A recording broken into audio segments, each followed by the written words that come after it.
There are many reasons where a server might want to shut down an existing connection. One example is if the client is abusing the connection by sending a lot of requests in a very short period of time, which then leads to an overwhelming processing time at the backend. This might be just the fact that there is a lot of requests coming in at the same time, and just parsing and understanding and reading those requests takes time by itself.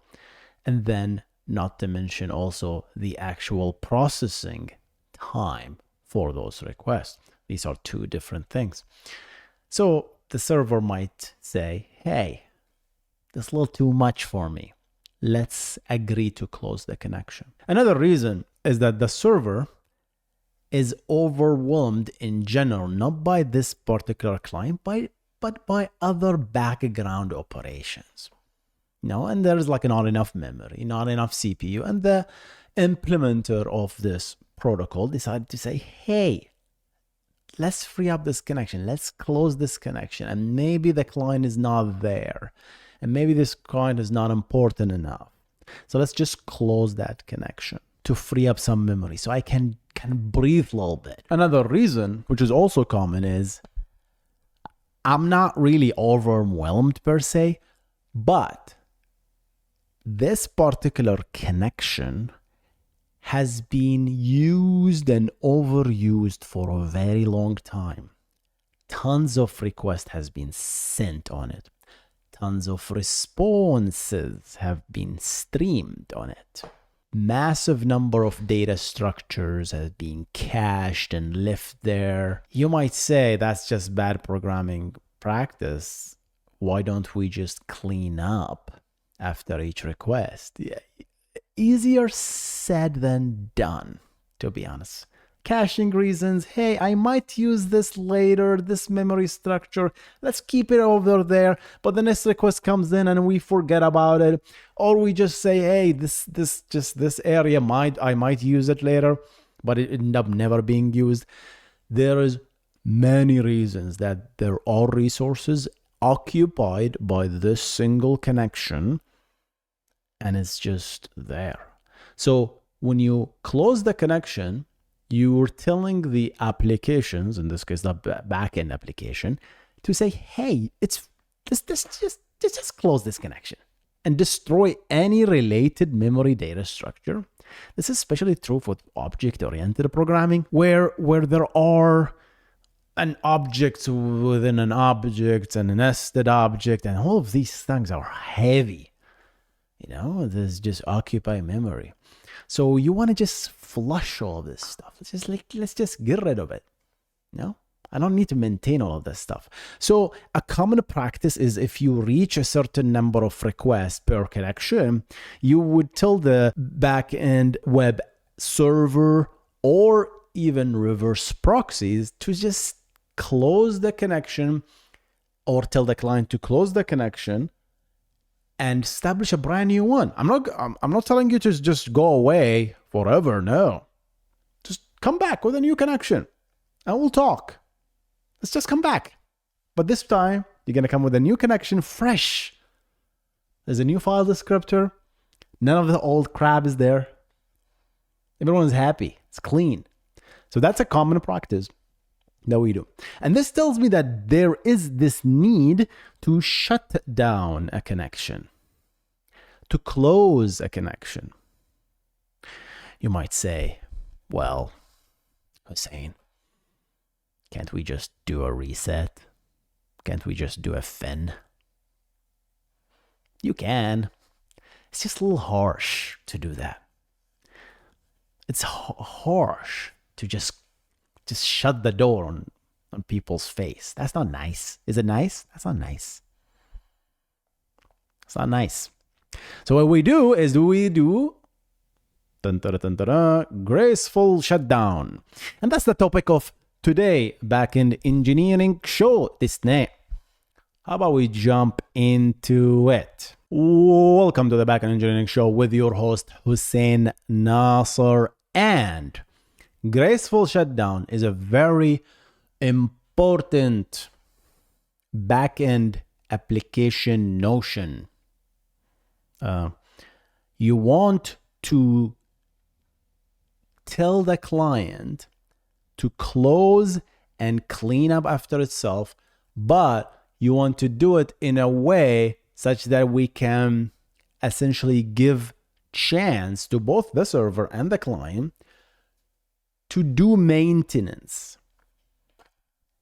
First, to clean up to finish processing what we have processing. It's like, hey, I'm about to shut down, but you got some time to either for me to finish processing existing requests that you already sent, or for you to stop sending requests because you know I'm not going to process those. So, hey, this is your notification to stop sending me requests. And that's what is essentially a graceful shutdown in a minute. And I want to talk about a graceful shutdown essentially in HTTP 1.1. The old days. I say old days. We still use HTTP 1.1. It's a very valid protocol. I love it. It's simple. It's neat. Right? It's if you have certain requirements, I always use HTTP 1.1 for that. But we also live in a world where we have HTTP 2 and also HTTP 3, which is on top of Quick. Right? So I'll talk about how do we do graceful shutdown on those as well, at least in HTTP 2. So in HTTP 1.1, what we used to do is, first, we are protected in HTTP 1.1 by a connection pool in the browsers. And this is one of the best decisions that browsers maintainers have created. A connection pool for HTTP 1.1 per domain. What does that mean? It means that if you go to google.com, it's a bad example because it's not using HTTP 1.1, but let's say it does. Then you retrieve the HTML page from google.com, and that turns around and have a bunch of JavaScript, which end up sending a bunch of fetch requests to the same domain. Now you have one connection that you created for Google. And then those sends fetch requests, there are images, there are CSS files, there are other JavaScript files that we need to download, and those needs to be downloaded. And to download those, there are nothing but another requests, right? So you need to return around and send requests to the domain asking for those resources. Well, we have one already established. We can use it to download CSS file number 1. But then we have the JavaScript, and we have another CSS file, and we have another image, and we have another script, and we have another fetch request that we have to do. What do we do? Well, Chrome, at least, opens up to 6 connections you can open. So it will open 1, 2, 3, 4, up until 6, and it will concurrently send all these requests to google.com, given that this is HTTP 1.1. And then these will be streamed. And then once a request is fulfilled, that connection freed up, and then you can send another request. So you're queued up. You cannot send more than 6 requests. And this number is hard-coded in the Google Chrome code, right? I think Firefox has a different number. I can't remember. It's 8 maybe, or 12. But this is the connection pool. And the reason is just so we don't overwhelm the server. And that's a brilliant design, right? If you ask me. Because now the backend is slowly trickling. These requests comes 6 at a time. So it's predictable in a sense. Yeah, you can have a lot of requests coming in, but it's kind of chunked and nice. Predictable. Okay, so we have this. And then, so this six connection pools. But now, if we want to initiate this shutdown of a connection, well, we have a header, a response header, Both the client and the server actually can do that. In HTTP that says, hey, connection closed. That's like, hey, I don't want to keep the connection alive, which is the default in HTTP 1.1. I don't want to keep it anymore. I want to close it. So the server can send a response to the client and say, hey, let's close this connection because I want you to create a fresh one. So Chrome can close one connection and create another one so that we can recycle resources, remove all junk that might have been cached. It's just a natural, process. Clean up, close all connection, create a new one. Even Nginx has actually a configuration called keep alive requests that you can set, and the default is 100. That means after 100 requests on this connection in HTTP 1.1, I will close the connection. I will notify gracefully the client that, hey, that's enough. We sent a lot of requests. Not in an abusive way necessarily, but you just sent a lot of requests, my friend, on this connection. Yeah, you're good. You sent like one request per minute. And that's not overwhelmed. I'm not overwhelmed at all. I'm just thinking out of you. I'm just thinking about you, my friend. Let's just close this connection. It's been abused in a sense that there is a lot of junk that has been cached, memory structures. I don't know. The backend, who knows what the backend is doing with this connection? It has attached semantics. It has attached data structure to it. It has attached memory. It has located all the sorts of, and the hope is by closing the connection, you can inform the application, the user space in the backend that's, hey, let's just clean all of this stuff up. You just create a new one. So we're going to do this. So we do this, right? And that's a graceful shutdown in HTTP 1. Connection, close. Pretty. Proxies have it. This option is there. We can do that. But how about HTTP 2? Well, HTTP 2, actually, if you think about it, HTTP 2 is different. There's a single connection. And I talked about HTTP 2. Check out my video on that topic. And I'll also reference it as in the podcast if you're interested. You can listen to that. But essentially, HTTP 2 is a single connection, multiple streams. So if a client sends a stream, if a client wants to send a request, it will create a stream and number it and label it with an odd number. So the first stream is 1, the second stream is 3, the third one is 5 and 7 and 11, 9 and 11 and so on. That's how the clients created a stream. And the server created streams starts as even.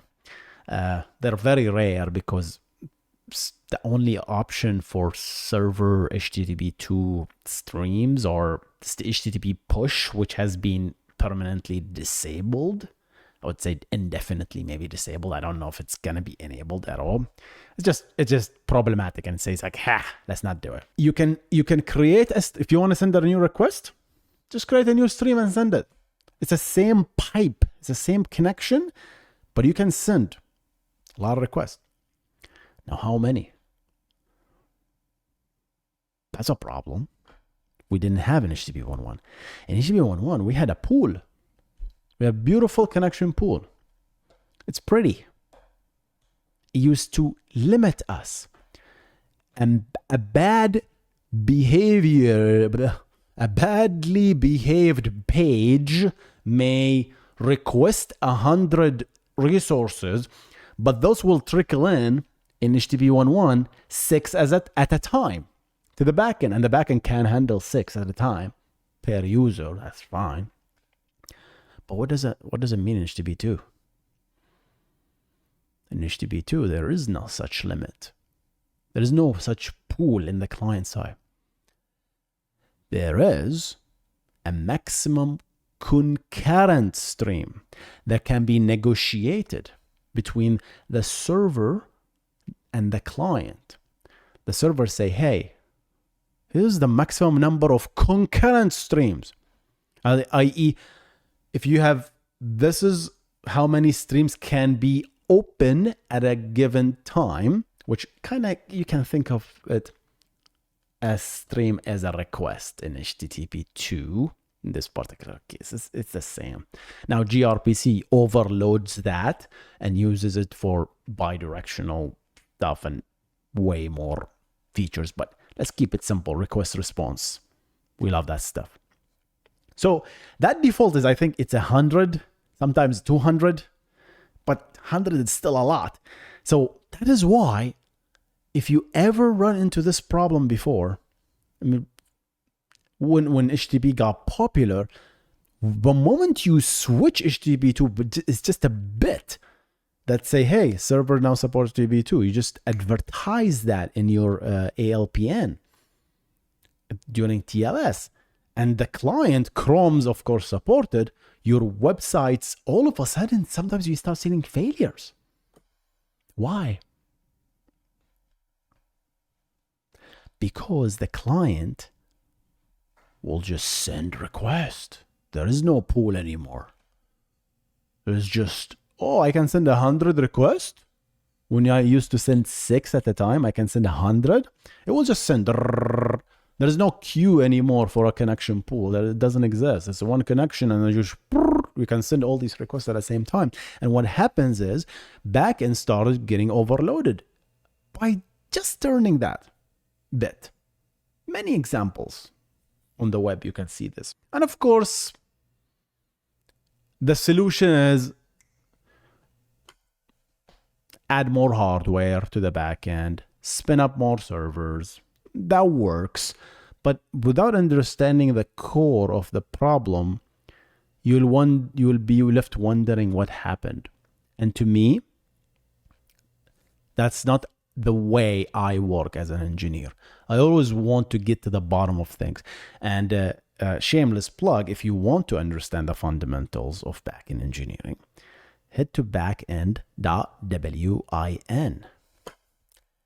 and understand the fundamentals. It's always good to understand these things because it feels good.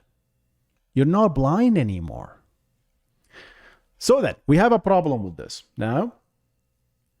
So initially, the servers, how does the server or the backend tell the client to chill, to stop sending requests? In HTTP2, there is a graceful shutdown way, and that's called GoAWAY frame.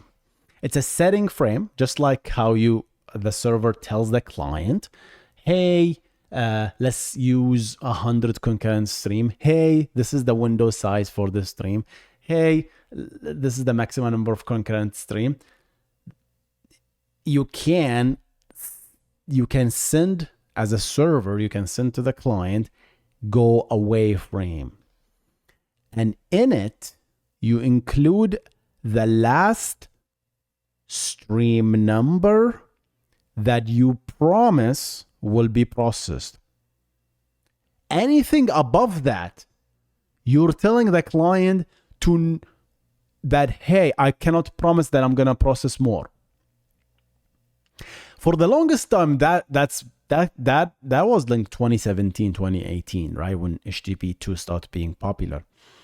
And for the longest time, there was a bug in Chrome and Firefox where the server will send the GoAWAY frame, but Chrome will have no clue what that is because it didn't implement that feature yet, or it didn't implement it correctly.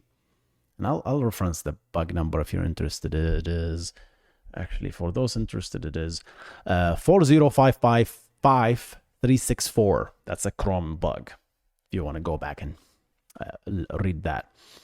But essentially, you would receive the GoAWAY frame.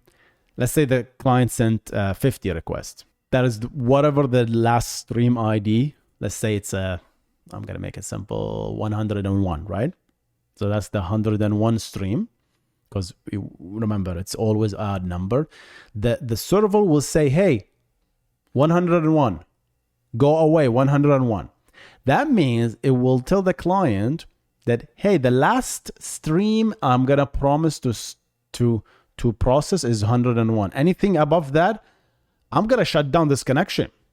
Please go away. So don't send me anything new. But what would happen is Chrome will just say, what the heck is this? I don't know what the heck is this. So it will continue generating new requests on the same connection, starting from 103, 105, and it will just go. It will send requests. And these new requests will fail because the server will say, wait a minute. Why are you keep sending me new streams and new requests? What are you talking about? You gotta stop. Stop. I told you to stop. So it will just reject. And reject just basically by ignoring, right? And it depends on the implementation of the server. Would the server reject it? Would the server actually respond with a failure? Would the server just ignore it and keep the client waiting? All sorts of unexpected behavior happen. And it was a chaotic time. And you can still see this error in console. If you have like a certain application that sends a lot of requests, sometimes you see these errors with badly implemented backend or badly implemented clients. You can see this. So what happens is the other bug was not only we kept sending requests, those requests were never retried. So even if Chrome said, oh, go away, oh, that connection is going to shut down, let me create a new one, you would create a new one and you would go to the server and you will create new streams, which will be okay because that's a brand new connection. As the old connection is gone, the new connection with the new stream should be processed. But guess what? Chrome and Firefox were not retrying the requests that were higher than 101, which technically failed. It would just move on. And what would that lead? It will lead to a broken page. Your page will be broken. Either something will not load, a CSS file will not load, or a JavaScript file will not load. And then, of course, if the whole page is broken because one resource did not get processed. You see how complex this can get, right? If the standard was not implemented. But if all parties behave, a GoAWAY frame will be received. And of course, the client, there is a race condition here that can happen where the client can receive the GoAWAY frame later because of network delays. And then it's already too late. It already sent a bunch of requests after the 101. In that particular case, the client is responsible to, of course, gracefully shut down the connection. So, all right, a GoAWAY has been received. A connection close has been initiated. So let me see, like, oh, crap. I sent a bunch of requests on this connection that is after 101, after the server told me that this is the last stream. So I better retry those. And you can just gracefully restore yourself. How cool would that be? To gracefully restore application and make everything works.